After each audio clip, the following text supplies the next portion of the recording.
Hello and welcome to Threefold Herbal Healing. My name is Liosade and I'm an herbalist. I work with people who are sick and tired of feeling sick and tired, or rather people that struggle with chronic disease. I help them build health from the roots up. Today I wanted to talk about food craving and mindful eating. So let's hop right in. Uh, Living in a culture where overweight and obese people are looked upon as weak or lazy because they aren't perceived to have an inner discipline or willpower to restrict their appetite. It is no wonder that many people feel despair when trying to change their eating habit. But the reality is that when you pitch a battle between the mind and the body will always win. Although much of the body we have today took shape millions of years ago, the frontal cortex, the seat of the rational mind, is a recent development, relatively, that appeared about 400,000 years ago. I like to say that the body is a force of nature, in the same way that you wouldn't fight other forces of nature like volcanoes or earthquake or hurricanes, because fighting nature is really futile.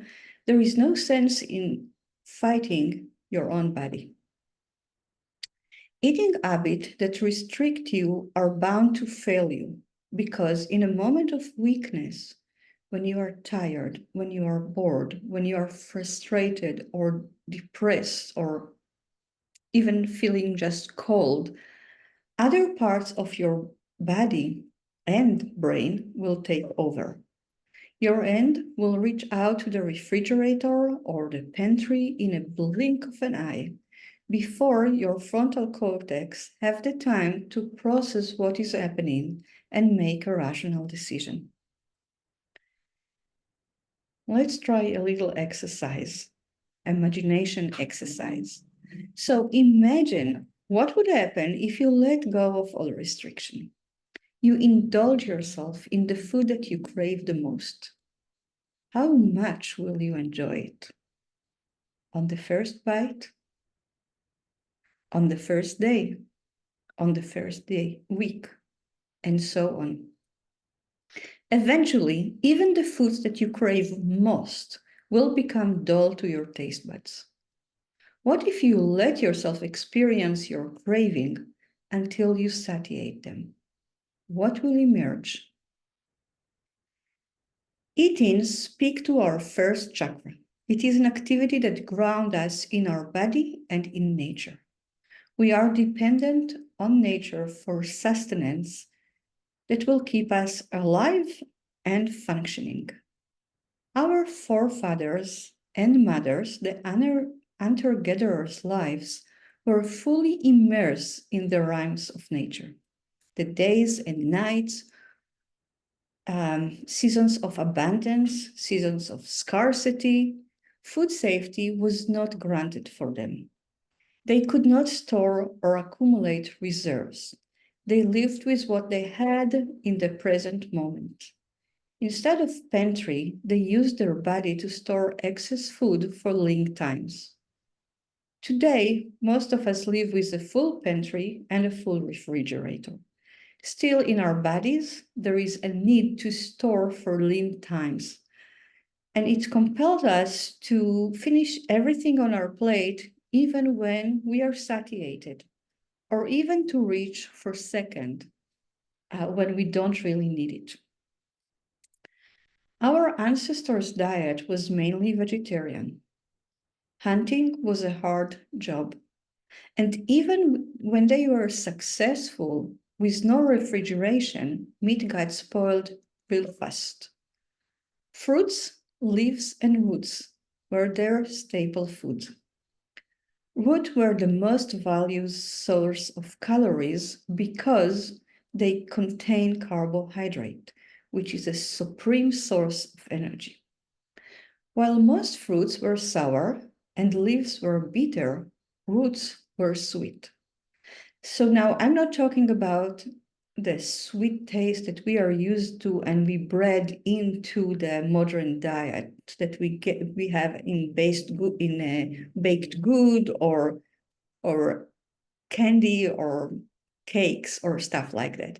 It's more a blend type of sweetness that related the presence of carbs.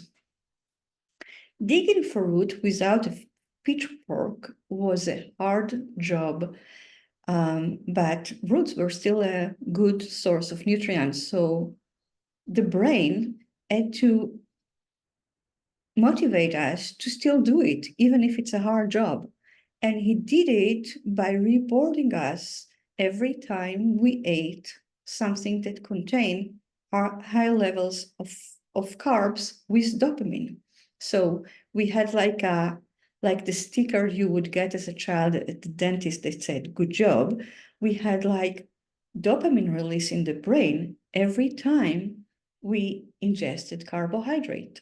And to this day, you get dopamine rush when you eat foods high in carbohydrate, which explain why you crave baked good, pasta, pizza, all those carbs containing foods.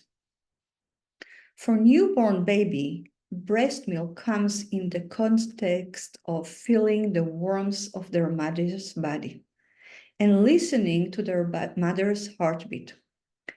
It speaks of safety, warmth, and love. The link between food and those feelings of safety stay embedded deep in our psyche as we grow. Trying to sever those bonds without fulfilling the need for love and safety, especially in a culture that advocates scarcity, sets the stage for failure in your quest to improve your eating habits. If you feel like your body is betraying you when you try to eat healthy food and stop unhealthy craving, ask yourself what unfulfilled needs your body is trying to distract you from. Maybe your job is not feeding your soul. You might be depressed or lonely. Whatever it is, overeating and snacking are the body's way of masking unwanted feelings. Sometimes feeling tired and thirsty disguises itself as food cravings. We are so removed from sensing the signals the body sends us, especially if we are on the go, rushing somewhere, that we don't fully register what we need at the moment. Once you take time to connect to your body's physical and emotional needs, you will not need to use willpower to control your cravings. In fact, you will stop controlling your body and start trusting its inner wisdom. Eating goes far beyond filling your stomach or counting calories or calculating how much carbs and fat and protein you're eating. It speaks to your relationship with your body and mind and how much you can manage emotions such as boredom, pain, anger, and shame. Nurturing your body is the ultimate act of self-love. And this is really where I want to leave you with, what I want to leave you with. Nurturing your body is the ultimate act of self-love. Digest that one. Have a good day.